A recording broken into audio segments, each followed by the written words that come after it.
থেকে আমি আর মসজিদে আসবো না। মসজিদে আসবেন না কেন? মসজিদে আসবেন না কেন?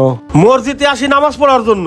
এখানে 3-4 জন মিলে মোবাইলে গেম খেলাইতেছে, একজনের তসবি গুনতেছে, হেও মোবাইল টিপতেছে। তাহলে মসজিদে এসে লাভ কি? তাহলে তো বাসায় নামাজ পড়াই ভালো। তাহলে কালকে তো আমি বাসায় নামাজ পড়বো। তাহলে চাচা কালকে থেকে মসজিদে আসবেন না আপনি? না। রাব্বি, তুমি এক গ্লাস পানি নিয়ে আসো তো। জি হুজুর।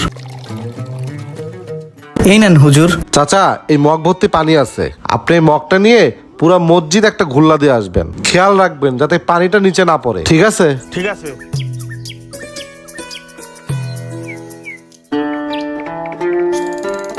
এই নেন পানির মগ। আর আমি পুরো মসজিদ চক্কর দিছি, এক ফোঁটা পানিও নিচে পড়ে নাই। আচ্ছা চাচা, আপনি যে পানিটা নিয়ে পুরো মসজিদ চক্কর দিলেন, আপনি কি মসজিদের ভিতর কোনো কিছু দেখতে পারছেন? হুজুর, মসজিদের ভিতর কি হয়েছে ওটা আমি দেখবো কেমাই? আমার তো ধ্যান ছিল পানির দিকে, যাতে এক ফোঁটা পানি নিচে না পড়ে। আমি তো সে কথাই বলি, আপনি যদি আল্লাহ তাআলার ইবাদতে মগ্ন থাকতেন তাহলে তো আশেপাশে কি হচ্ছে আপনি দেখতেন না। তার মানে আপনি আল্লাহ তাআলার ইবাদতে মগ্ন ছিলেন না। এই জন্য আগে নিজের আমলনামা ঠিক করে মানুষেরটা দেখবেন। হুজুর, আপনি আমার চোখ খুলে দিছে, আমি বিষয়গুলো বুঝতে পারছি।